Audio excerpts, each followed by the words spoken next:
আরে মুখ্যমন্ত্রী, অপদার্থ স্বাস্থ্যমন্ত্রী মমতা বন্দ্যোপাধ্যায়, এই বাচ্চা বাচ্চা ছেলেগুলো যারা আমাদের দেশের ভবিষ্যৎ, যারা রুগীকে বাঁচায়, তারা বহুদিন ধরে আন্দোলন করেছে।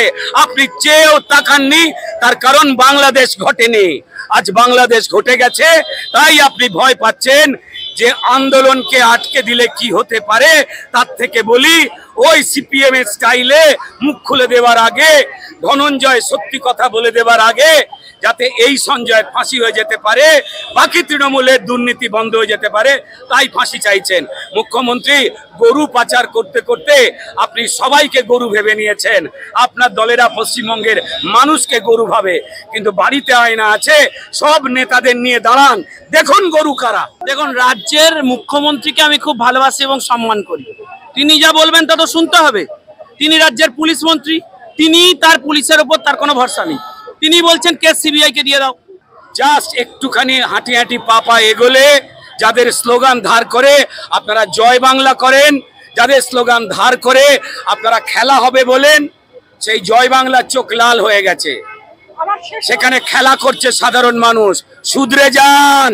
এবং এই কেসটা গ্যাং রেপ, পোস্টমর্টমে দেখা যাচ্ছে ৩-৪ জনের আরো নাম আসছে, কেন তারা গ্রেপ্তার হবে না? মুখ্যমন্ত্রী সিবিআই তদন্ত চেয়েছে, তাহলে মুখ্যমন্ত্রী বলুক যে আমাদের সিআইডি এবং রাজ্য সরকারের পুলিশ ব্যর্থ। এই যে মালটা অ্যারেস্ট হয়েছে, I am sorry for this language, আমি শব্দবন্ধর জন্য প্রয়োগ করছি, এই মালটি কোন অর্গানাইজেশন করতে খবর নেই, কোন রাজনৈতিক দলের নেতা ও পুলিশের, সিভিল পুলিশের কোন অর্গানাইজেশন করতে খবর নেই। সেই প্রিন্সিপালকে আবার 10 দিন 15 দিনের মধ্যে আবার সেই প্রিন্সিপালকে সেই আর্জি করে আবার নিয়ে আসা হয়েছে। তাহলে এখানে কোথায় স্বার্থ আছে? রাজ্য সরকারের বারবার প্রিন্সিপাল বিভিন্ন একাধিকবার ওনার বিভিন্ন রকমভাবে বিভিন্ন কেসে জড়িত হয়েছে, ওনাকে ট্রান্সফার করা হয়েছে, আবার তাকে আবার 10-15 দিন পর আবার আর্জি করে ফিরিয়ে নেওয়া হয়েছে। এখানে সুপার আর প্রিন্সিপালকে অ্যারেস্ট করা উচিত এবং এদের কাছ থেকে অনেক কিছু তদন্ত করলে পাওয়া যাবে। বডি নেই তো, ডেড বডি তার বাবা মাকে দিলেন না কেন? নিজেরা দাঁড়িয়ে থেকে পুড়িয়ে দিলেন কেন? কেন আরেকবার পোস্টমর্টম করতে দিলেন না? কেন ফ্রি অ্যান্ড ফেয়ার ইনভেস্টিগেশনে বাধা দিলেন? আমি জানতে চাই। কারণ ধর্ষণের মতো ঘটনা ঘটেছে এবং যে ঘটনাটা ঘটিয়েছে সে একা ঘটিয়েছে বলে আমাদের মনে হয় না। কারণ এই ঘটনাটা ঘটানোর আগে একাধিকবার সে প্ল্যান করেছে এবং এর সঙ্গে যে বড় বড় মাথা আছে তাদেরকে অ্যারেস্ট করা হোক। একজনকে ফাঁসানো হয়েছে, এটা জাস্ট একটা মানুষের ব্রেন ওয়াশ করার জন্য। বলার তো কিছু নেই, বলার যা রয়েছে সেটার জন্য মানুষ রাস্তায় নেমে এসেছেন। আজকে সারা দিন ধরে আমরা দেখতে পেয়েছি যে মেডিকেল কলেজের যারা হবু ডাক্তারেরা রয়েছেন, তারা অবধি ধিক্কার প্রতিবাদ মিছিল করেছেন। তারা স্পষ্ট করে কথা বলেছেন যে বহুদিন ধরে মেডিকেল কলেজগুলোতে যে ধরনের দৌরত্ব, সিন্ডিকেট, বদমাইশি, ক্রিমিনালদের সঙ্গে মেডিকেল কলেজের যারা প্রশাসক তারাও কন্ট্রোল করতে পারেননি, কারণ লোকাল তৃণমূলের লুম্পেনরা এই ধরনের ক্রিমিনালকে প্রশ্রয় দিচ্ছিল। তারই ফলশ্রুতিতে সমগ্র ডাক্তার সমাজ গর্জে উঠেছিল, বারবার প্রতিবাদ করেছে, কিন্তু তারপরেও কিছু হয়নি। বলতে খারাপ লাগছে, কিন্তু এটা বলতে বাধ্য হচ্ছি যে আজকের ঘটনাতে যে লেভেলে মুখ্যমন্ত্রীকে ব্যস্ত দেখতে পাওয়া গেছে, এই মুখ্যমন্ত্রী আসলে পশ্চিমবঙ্গের ভেঙে পড়া বিকল স্বাস্থ্য ব্যবস্থার স্বাস্থ্যমন্ত্রী, যিনি স্বাস্থ্য ব্যবস্থাকে এবং হাসপাতালকে শুধুমাত্র তৃণমূলের ক্রিমিনাল নেতারা যাতে জেলে যাওয়ার যে নির্দেশ সেটাকে আড়াল করে ভর্তি হয়ে থাকতে পারেন, তার জন্য হাসপাতালের বিছানাগুলোকে আর আমাদের সম্মানীয় ডাক্তারবাবুদের, তিনি জুনিয়র ডাক্তার হোক বা সিনিয়র ডাক্তার হোক, তাদেরকে ট্রান্সফারের ভয়, প্রাণের ভয় দেখিয়ে সেই বেডে শুয়ে থাকা ক্রিমিনালদের নিয়ে মিথ্যে মন্তব্য মিডিয়ার সামনে করতে বাধ্য করেছেন, যা আমরা এই কালীঘাটের কাকু বা অনুব্রত মণ্ডল নিয়ে স্বনামধন্য পিজি হসপিটালের ভূমিকা দেখেছি। তিনি একবারও এখানকার যারা ছাত্রছাত্রী রয়েছেন, মেডিকেলের যারা ছাত্রছাত্রী, যারা আমাদের ভবিষ্যৎ, যারা আমাদের প্রাণ বাঁচায়, তাদের প্রাণের তোয়াক্কা করেননি। আর সেই জন্যেই স্বাস্থ্যমন্ত্রীর বিকল স্বাস্থ্য ব্যবস্থায়, যেখানে দুষ্কৃতীরা ঢুকে পড়ে, সিন্ডিকেট চালায়, খাবার দাবার, তুলো, ব্যান্ডেজ, গজ, তার সিন্ডিকেট চালায়, মানুষকে লুট করে বেড পাইয়ে দেওয়ার নাম করে। সেখানে ডাক্তারদের যে মৌলিক দাবিগুলো, যারা না থাকলে আমরা বাঁচবো না, তাদের দিকে নজর দেয়নি। তাই একজন civic police, Mamata Bandyopadhyay police মন্ত্রী এবং এই বিনীত গোয়েল, এই দুজনের ষড়যন্ত্রে এই সিভিক পুলিশ নিয়োগ হয়। এই সিভিক পুলিশ কারা? যারা তৃণমূলের কর্মী, তারা তৃণমূলের কর্মীদের কোনো মানবিক যোগ্যতা, কোনো শিষ্টাচার তারা না দেখে কোথাও কোথাও ঘুষের বিনিময়, বেকারত্বের সুযোগ নিয়ে তারা এই সিভিক বলে পুলিশকে তারা ঢুকিয়ে দেয়। সিভিক পুলিশের বিরুদ্ধে হত্যাকাণ্ড এবং অপরাধের নমুনা অনেক আগে থেকেই আছে। আনিস খানকে খুন করেছিল মমতা বন্দ্যোপাধ্যায়ের পুলিশ আর এই সিভিক পুলিশ। তারপরে কর্তব্যরতা, আমাদের আগামী দিনে পশ্চিমবঙ্গের একজন বোন, একজন ডাক্তার, তাকে শারীরিক নির্যাতন এবং তারপর খুন করে ফেলা হলো। আর বিনীত গোয়েল পুলিশ কমিশনার, তৃণমূল নেত্রীর, মুখ্যমন্ত্রীর নির্দেশে তিনি বলছেন মিডিয়ার সামনে যে এই সঞ্জয় যে ধৃত ধরা পড়েছে, সিসিটিভি দেখে যাকে উদ্ধার করা হয়েছে, যার কানের হেডফোন পাওয়া গেছে, অত্যাচারিতা, মৃতা, অসহায় ডাক্তারের ভাঙা চশমা, রক্তাক্ত শরীরের পাশে, সে নাকি সিভিক ভলেন্টিয়ার। আবার সে নাকি রুগী টগিও ভর্তি করতো, ডবল চাকরি। এই তৃণমূল নেতা নির্মল মাঝি আরজি করে, আর ওই শান্তনু সেন, তারা যে সিন্ডিকেট চালায়, সেই সিন্ডিকেটে তিনি রুগী ভর্তি করেন দালালি কামিয়ে। আবার তিনি সিভিক পুলিশ। কোন পুলিশ নিয়োগ করছেন মমতা বন্দ্যোপাধ্যায়? চুরি, জোচ্চুরি, দুর্নীতি করে কেন্দ্র সরকারের পাঠানো টাকা গরিব হিন্দু, মুসলমান, শিখ, খ্রিস্টানের জন্য সেগুলোকে লোপাট করে দিয়েছেন। পুলিশে নিয়োগ হচ্ছে না। পুলিশের বড় বড় কর্তারা ক্রিমিনালকে আড়াল করে তৃণমূলের থেকে, তৃণমূলের তোলাবাজির টাকার ভাগ পান।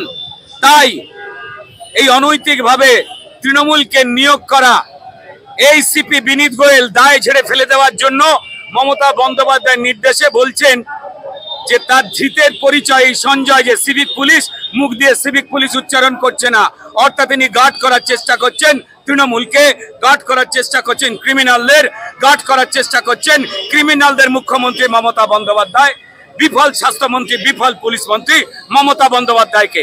অবিলম্বে ব্যর্থ স্বাস্থ্যমন্ত্রী, যিনি স্বাস্থ্য ব্যবস্থা শেষ করে দিয়েছেন, ব্যর্থ পুলিশ মন্ত্রী, যিনি তৃণমূলের ক্রিমিনালের হাতে পুলিশের রিভলভার তুলে দিয়েছেন, আপনারা দেখেছেন নির্বাচনের সময় এই ছবি ধরা পড়েছে, তাদের বাঁচাবার চেষ্টা করছেন তারা। এদের অবিলম্বে বিনীত গোয়েল সহ এই ব্যর্থ স্বাস্থ্যমন্ত্রী মমতা বন্দ্যোপাধ্যায়, ক্রিমিনালদের সাহায্য করা, ক্রিমিনালদের আটকানো, ক্রিমিনালদের বীর বলা পুলিশ মন্ত্রী মমতা বন্দ্যোপাধ্যায়কে অবিলম্বে পদত্যাগ করতে হবে। আজকে আমাদের রাজ্যে যারা আমাদের প্রাণ বাঁচাবে, একে ডাক্তারের সংখ্যা কম, তারা নিরাপত্তাহীনতায় ভুগে তারা মিছিল করছেন, তারা বলছেন এই দাবি আজকে নয়, অনেক দিনের দাবি, কিন্তু শোনা হয়নি। আজকে মমতা বন্দ্যোপাধ্যায় পশ্চিমবঙ্গের পার্শ্ববর্তী বর্ডার পেরোলেই যে দেশ, সেই দেশে অন্যায় অবিচার হয়ে গেলে কিভাবে ছাত্ররা প্রতিবাদ নেবে, সরকার পাল্টে দিতে পারে, সেই ভয় পেয়ে আজকে তিনি বলছেন দোষীর শাস্তি হওয়া উচিত, ফাঁসি হওয়া উচিত, নাহলে তিনি বলতেন না। শুধু তাই নয়, দোষীর ফাঁসি হবে তাড়াতাড়ি কেন? ওই দোষীর মুখ দিয়ে জানতে পারা যাবে যে এই দোষীকে রোগী কল্যাণ কাজের জন্য নিয়োগ করেছিলেন কে? তৃণমূলের নেতা নির্মল মাঝি না ডক্টর শান্তনু সেন? আর একে সিভিক পুলিশের দায়িত্ব দিয়েছিল কে? বিনীত গোয়েল না অন্য কেউ? তার আগে ফাঁসিতে ঝুলে দিতে চান? আপনাদের নিশ্চয়ই মনে পড়ে যাচ্ছে এই বুদ্ধদেব ভট্টাচার্যের আমলে, সিপিআইএম সরকারের আমলে তড়ি ঘড়ি ধনঞ্জয় বলে একজনের ফাঁসি দিয়ে দেওয়া হয়েছিল, যাতে সে মুখ খুলে কথা না বলতে পারে। হ্যাঁ, ভারতীয় জনতা পার্টি কঠিন থেকে কঠোর শাস্তি চায়। শুধু শাস্তি তার নয়, যারা যারা তৃণমূলের লুম্পেন, তৃণমূলের নেতা এই ধরনের ক্রিমিনালকে সিভিক পুলিশ বানাচ্ছে, আনিস খানদের মারছে, টাকা ঘুষ তোলাবাজি করাচ্ছে, এবং সব থেকে বড় কথা তার সঙ্গে সঙ্গে ডাক্তারকে মেরে ফেলছে, শারীরিক অত্যাচার করে, সব কটার ফাঁসি আমরা চাই আইন মোতাবেক। মমতা বন্দ্যোপাধ্যায় রাজি হবেন? অর্ধেক নবান্ন তো খালি হয়ে যাবে। প্রশ্ন রইল। বাংলাদেশ দেখে ভয় পেয়ে যাতে মানুষ না রেগে যায় তাই বলছেন এই আন্দোলন সঠিক, এই আন্দোলন থামানো উচিত নয়। তাই বিজেপিকে দেখতে পাচ্ছেন এখানে ভিড় করবার জন্য উনি আর আটকাচ্ছেন না, কারণ গণবিপ্লব হয়ে যাবে, গদি পাল্টে যাবে। পার্শ্ববর্তী রাষ্ট্রে কি হচ্ছে তা সবাই দেখছেন। মমতা বন্দ্যোপাধ্যায় চালাকি করছেন। যদি উনি সততার পথে থাকতেন তাহলে কবেই তিনি স্বাস্থ্যমন্ত্রী থেকে পদত্যাগ নিজেই করে দিতেন বিফলতার জন্য। কবেই তিনি হাসপাতালগুলোকে এই অনুব্রত মণ্ডল বা কালীঘাটের কাকু তাদের মতো ক্রিমিনালদের আগলাবার জন্য ব্যবস্থা করতেন না। তৃণমূলে তুলো, গজ, ব্যান্ডেজ, ব্লাড, খাবার দাবার, রুগী ভর্তি করার সিন্ডিকেটে পরিণত করতেন না। তিনি পদত্যাগ করতেন। তিনি ক্রিমিনালদের পাশে দাঁড়িয়েছেন, ক্রিমিনালদের দিয়ে টাকা তোলেন। সবাই জেনে গেছে, তার লজ্জা নেই, তাই তিনি পদত্যাগ করেননি। আর আজকে ভাগ্যিস বাংলাদেশ ঘটলো, জনরোষে কি হতে পারে সেটা দেখে তিনি বলছেন ছাত্ররা আন্দোলন করুক।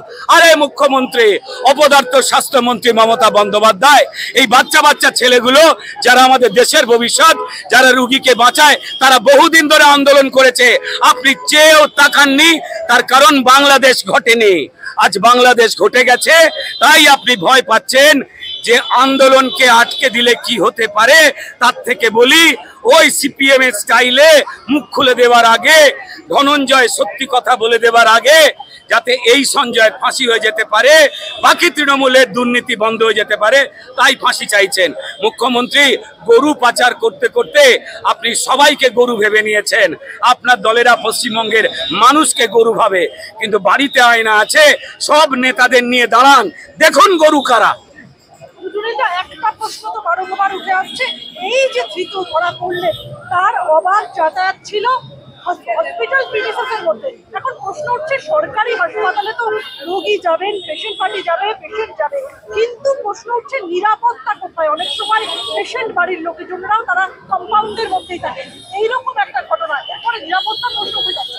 এটা তৃণমূল পার্টি অফিসে বা মমতা বন্দ্যোপাধ্যায় ব্যর্থ মুখ্যমন্ত্রী, ব্যর্থ স্বাস্থ্যমন্ত্রী, চোরেদের পুলিশ মন্ত্রীকে জিজ্ঞেস করুন, তিনি উত্তর দেবেন। হাসপাতালের নিরাপত্তা ঢিলে করে দেওয়া হয় যাতে টাকা লুট, চুরি, জোচ্চুরি, দুর্নীতি, ক্রিমিনালদের উনি বাচ্চাদের বেডে কালীঘাটের কাকুর মতো শুইয়ে দিতে পারেন। অনুব্রতর কোথায় দোষ? মাথায় নাকি অন্ডকোষ? ডাক্তাররা খুঁজে খুঁজে পাগল হয়ে গেছিল। কার ইশারায়? এই মুখ্যমন্ত্রী মমতা বন্দ্যোপাধ্যায়, যিনি ক্রিমিনালদের রক্ষা করেন। পশ্চিমবঙ্গের হিন্দু, মুসলমান, এমনকি তৃণমূলেরা যারা লুট করে তাদেরকে যিনি রক্ষা করেন, উনি অকৃতজ্ঞ। না হিন্দুর, না মুসলমানের, না মধ্যবিত্তর, না গরিবের, উনি চোরের এবং দুষ্কৃতীদের প্রমাণিত। আজ ভয় পেয়েছেন বাংলাদেশ দেখে, তাই লক্ষ্মী মেয়ে সাজছেন। এইটা স্পষ্ট সবার কাছে। আন্দোলন তীব্রতর হবে, প্রত্যেকটা মানুষ রাস্তায় নামবে, গণতান্ত্রিক পদ্ধতিতে উপরে ফেলে দেওয়া হবে এই ক্রিমিনালদের, অপদার্থ সরকার এবং নেতা মন্ত্রীদের। আমরা দেখলাম যে নির্যাতিতা, যে মেয়েটি, তার বাবা মা আসার পরেও তার বাবা মাকে অবগত না করেই তার মৃতদেহ তার সোদপুরের বাড়িতে পাঠিয়ে দেওয়া হলো। তার বাবা মা প্রেজেন্ট, তার বাবা মাকে অবগত করা হলো না। কি বলবেন? এটা তো তৃণমূলী স্টাইল।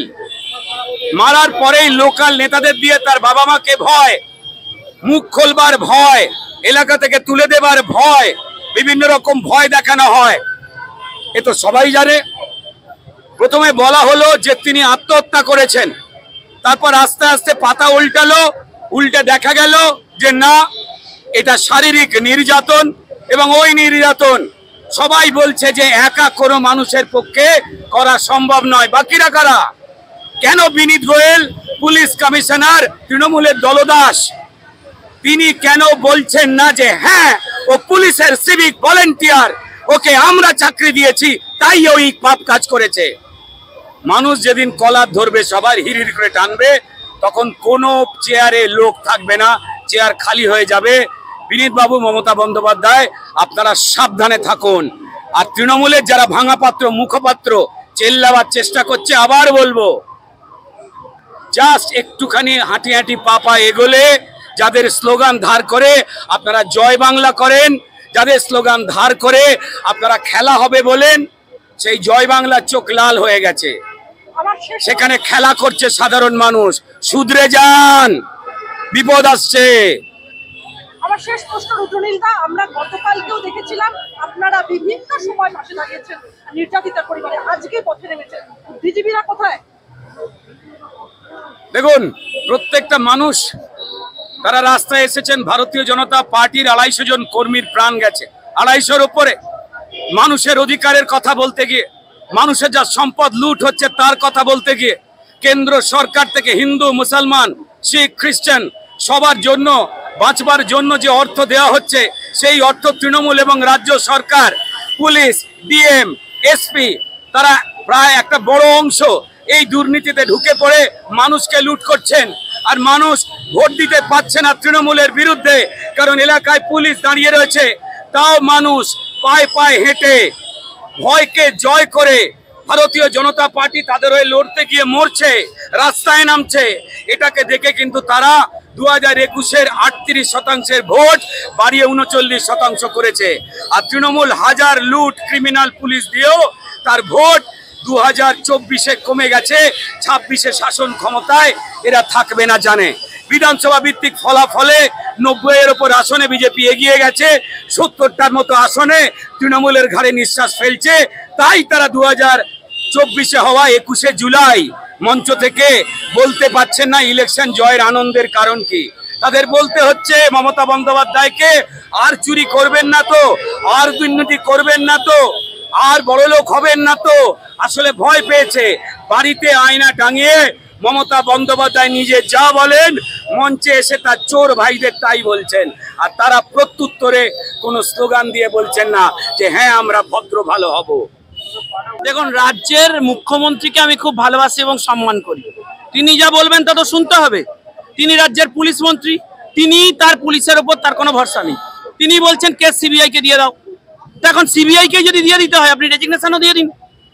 আমার আপনার বাড়ির মেয়ে বাড়ি হচ্ছে সরকারি হসপিটালে অন ডিউটিতে রেপ হবে, মার্ডার হবে, আর পুলিশ এখনো পর্যন্ত আপনার সিভিক পুলিশকে গ্রেপ্তার করার বেলা হচ্ছে পদক্ষেপ দেখাবে না করা। আমি জানতে চাই তাহলে সরকারটা রেখে লাভ কি? আমার প্রশ্ন সরাসরি আপনার কাছে, সুরক্ষাটা কবে পাবে মানুষ? এবং এই কেসটা গ্যাং রেপ, পোস্টমর্টমে দেখা যাচ্ছে 3-4 জনের আরো নাম আসছে, কেন তারা গ্রেপ্তার হবে না? কোন সেটিং চলছে? ফলে লজ্জায় মাথা কাটা যাচ্ছে। হয় রেজিগনেশন দিন, নয় ম্যাটার ডিরেক্টলি সিবিআইতে পাঠান। বারংবার একটা প্রশ্ন তো উঠেছে, যেখানে অন্যান্য রাজ্যের ঘটনা যখন উঠে এসেছেন, মুখ্যমন্ত্রী বারংবার সরব হয়েছেন, সেক্ষেত্রে সেটা হাতরাত হোক, উন্নাও হোক, সেখানে কলকাতার বুকে অন ডিউটি একজন চিকিৎসক পড়ুয়া তিনি এরকম নৃশংসভাবে তিনি বর্বরতার শিকার হলেন। সেখানে প্রশ্ন উঠছে, একটা সরকারি হাসপাতাল, সেখানে পেশেন্ট থাকবে, পেশেন্ট পার্টি যাবে করিডোরে, সেখানে তো কম্পাউন্ডের মধ্যে অনেক সময় দেখা যায় পেশেন্ট পার্টি থাকে, তাদের নিরাপত্তাটা কিরকম? এখন প্রশাসনের অপরাধীকরণ হয়েছে। প্রশাসনের আগে রাজনৈতিকীকরণ হয়েছিল, এখন অপরাধীকরণ। এই যে মালটা অ্যারেস্ট হয়েছে, I am sorry for this language, আমি শব্দবন্ধ ওর জন্য প্রয়োগ করছি।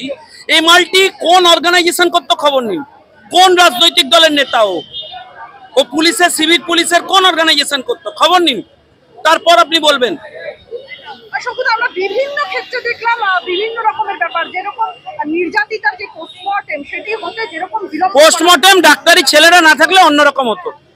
এখন বলছে তো সরকার যে আমাদের কোনো ব্যাপার নেই, সিবিআই কে দিয়ে দিন। ভাই ব্যাপার নেই তো বডি নিয়ে পালিয়ে গেলেন কেন? বডি নেই তো ডেড বডি তার বাবা মাকে দিলেন না কেন? নিজেরা দাঁড়িয়ে থেকে পুড়িয়ে দিলেন কেন? কেন আরেকবার পোস্টমর্টেম করতে দিলেন না? কেন ফ্রি অ্যান্ড ফেয়ার ইনভেস্টিগেশনে বাধা দিলেন? আমি জানতে চাই। স্টুডেন্ট পাওয়ারকে না ইগনোর করবেন না। চিরকাল স্টুডেন্ট পাওয়ারকে ইগনোর করে অ্যাডমিনিস্ট্রেশনকে ফেস করতে হয়েছে প্রবলেম, এবারেও হবে। তৈরি থাকুন। আমরা ভুলাতে পারবো না, সারা জীবন ওনাদের সন্তান হারানোর বেদনা রয়েই যায়। আমরা সমবেদনা জানানোর কোনো ভাষা নেই, যেহেতু ওনারা আমাদের সন্তানকে হারিয়েছেন। এর মতো কষ্ট নেই।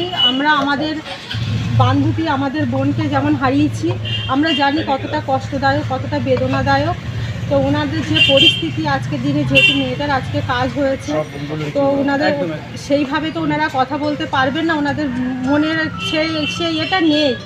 আমরা আবার আরেকদিন আসবো, আবার ভালো করে ওনাদের সাথে কথা বলবো। আজকে যতটুকু বললাম বুঝে, সেটা আপনারাও জানেন একজন মানুষের মানসিকতা কেমন, মানে কতটা খারাপ হলে এরকম ঘটনা, মানে একটা বাড়ির মেয়ে চলে যাওয়া মানে বাবা মার সমস্ত নিঃস্ব হয়ে যাওয়ার মতো অবস্থায়। তো ওনাদের পাশে আমরা আছি। আমরা চাই যে নিরপেক্ষ তদন্ত হোক এবং এই পরিবারটা জাস্টিস পাক, বিচার পাক, এইটুকু চাই। এখানে কোনো রকমভাবে কোনো পলিটিক্যাল কালার যেন না আসে, এটাও আমরা চাইবো। যেহেতু এটা আমরা ভুক্তভোগী, যে কামদুনির লড়াই 11 বছরের লড়াই, যেখানে ফাস্ট ট্র্যাক কোর্ট থেকে হাইকোর্ট পর্যন্ত আমরা ছুটেছি, তবুও কিন্তু আমরা বিচার এখনো পর্যন্ত পাইনি। এমনকি যারা রেপ করেছিল তারা পর্যন্ত ছাড়া পেয়ে গেছে। তো সেই জায়গায় দাঁড়িয়ে আমাদের একটাই বার্তা থাকবে এই পরিবারের প্রতি, যে আপনারা কোনো প্রলোভনে পা দেবেন না, কোনো চাকরি টাকার কাছে বিক্রি হয়ে যাবেন না। কারণ আমরা দিনের পর দিন এই ঘটনা দেখে আসছি, অনেক মানুষ বিক্রি হয়ে গেছে, অনেক মানুষ এই সরকারের আমলে তারা নিজেদেরকে আর মানে বিচারের আশা না করে অনেকভাবে প্রলোভনে পা দিয়েছে, সেগুলোই যেন পা দেবেন না।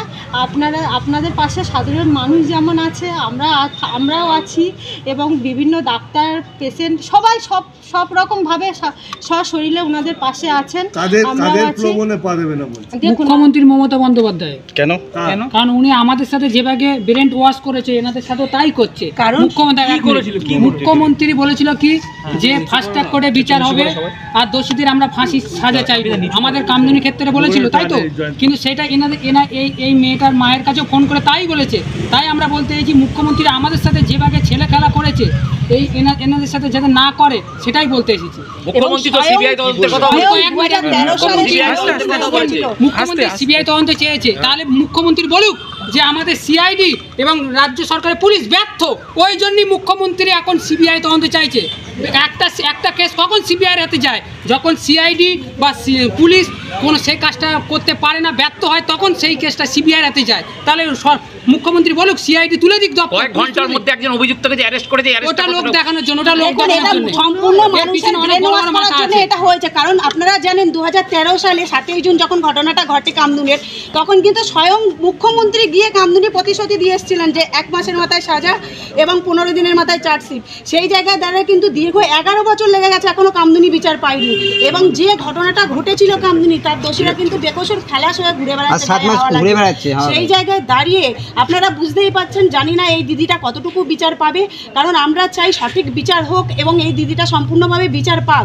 কারণ যেখানে আমাদের রাজ্য সরকার একজন মহিলা মুখ্যমন্ত্রী হয়ে উনি একটা ধর্ষণের বিরুদ্ধে অ্যামাইন্ড কষে দেয়, সেই জায়গাতে এই ধর্ষণ বন্ধ হবে বলে আমার তো মনে হয় না। সেই জায়গায় দাঁড়িয়ে আমি চাইবো যে এই দিদিটা যেন বিচার পাক। আমাদের রাজ্যের মুখ্যমন্ত্রী, মহিলা মুখ্যমন্ত্রী আজকের মহিলাদের নিরাপত্তা দিতে পারছে না এবং মহিলাদের নিরাপত্তা দিতে উনি অক্ষম। সেই ক্ষেত্রে আমি বলবো যে আমাদের মহিলারা নিজেদের আত্মরক্ষা, সম্মান রক্ষা করার জন্য নিজেদের হাতে নিজেদের আইন তুলে নিতে হবে। এরকম পরিস্থিতি এখনো হয়ে গেছে।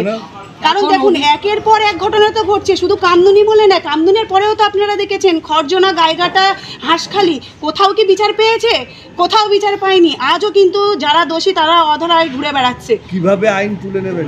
এখন অভিষেক বন্দ্যোপাধ্যায় বলছে যে 7 দিনের মধ্যে, যেখানে আমাদের রাজ্য সরকার বিচার দিতে পারছে না, সেখানে আমাদের আইন তুলে নিতেই হবে। কারণ আমাদেরকে আইন তুলে নিয়ে তাদেরকে সাজা দিতে হবে, এছাড়া কিছু করার নেই। যেমন আমাদের সাধারণ মানুষ মাথায় সেই মুহূর্তে যেমন সেই সময়টায় যেমন মুহূর্তের কথা মনে হবে সেটাই করতে হবে। আলাদা করে এটা নিয়ে মুভমেন্ট করবেন? অবশ্যই করব। কারণ দেখুন, একটা সাধারণ মানুষের উপরে যখন ধর্ষণের মতো ঘটনা ঘটছে, আজকের যে চিকিৎসকের উপরে যে ঘটনাটা ঘটেছে, সে তো হাজার হাজার মানুষের প্রাণ বাঁচিয়েছে, তাকে আজকের আমাদের পৃথিবী ছেড়ে চলে যেতে হলো। কারণ ধর্ষণের মতো ঘটনা ঘটেছে এবং যে ঘটনাটা ঘটিয়েছে সে একা ঘটিয়েছে বলে আমাদের মনে হয় না। কারণ এই ঘটনাটা ঘটানোর আগে একাধিকবার সে প্ল্যান করেছে এবং এর সঙ্গে যে বড় বড় মাথা আছে তাদেরকে অ্যারেস্ট করা হোক। কারণ পুলিশ প্রথমত কি বলেছিলেন যে এটা সুসাইডের একটা মামলা। সেই জায়গায় দাঁড়িয়ে যখন দেখছে যে মানুষ উত্তেজিত হয়ে পড়েছে, বিভিন্ন হসপিটাল থেকে ছাত্ররা নেমে পড়েছে, তখন পুলিশ তড়িঘড়ি করে যে দোষী তাদেরকে অ্যারেস্ট করা হলো। তা বাদ বাকি যারা যারা ওই যে অ্যারেস্ট করেছে, শুধু সম্পূর্ণ সাধারণ মানুষের ব্রেন ওয়াশ করার জন্যই কিন্তু তাকে অ্যারেস্ট করা হয়েছে। এর উপরে অনেক বড় বড় মাথার হাত আছে। সেই ক্ষেত্রে বলবো ভালো করে সঠিক তদন্ত করা হোক এবং তারপরেও সিআইডি এবং রাজ্যের পুলিশ আরজিকর থেকে তাকে ট্রান্সফার করে বিভিন্ন জায়গায় পাঠানো হয়েছে। সেই প্রিন্সিপালকে আবার 10 দিন 15 দিনের মধ্যে আবার সেই প্রিন্সিপালকে সেই আরজিকরে আবার নিয়ে আসা হয়েছে। তাহলে এখানে কোথায় স্বার্থ আছে? রাজ্য সরকারের বারবার প্রিন্সিপাল বিভিন্ন একাধিকবার ওনার বিভিন্ন রকমভাবে বিভিন্ন কেসে জড়িত হয়েছে, ওনাকে ট্রান্সফার করা হয়েছে, আবার তাকে আবার 10-15 দিন পর আবার আরজিকরে ফিরিয়ে নেওয়া হয়েছে। এখানে সুপার আর প্রিন্সিপালকে অ্যারেস্ট করা উচিত এবং এদের কাছ থেকে অনেক কিছু তদন্ত করলে পাওয়া যাবে। এখানে সিআইডি থেকে সিবিআই তদন্তটা হলে এখানে ঠিকঠাকভাবে বোঝা যাবে যে এর পিছনে কারা আছে। কারণ মেয়েটিকে যেভাবে রেপ করে তাকে মার্ডার করা হয়েছে সেই জায়গায় দাঁড়িয়ে এখানে একজনের পক্ষে সম্ভব নয়। এখানে গ্যাং রেপ হয়েছে এবং শুধু তাই নয়, তার উপরে যে একজনকে ফাঁসানো হয়েছে, এটা জাস্ট একটা মানুষের ব্রেন ওয়াশ করার জন্য।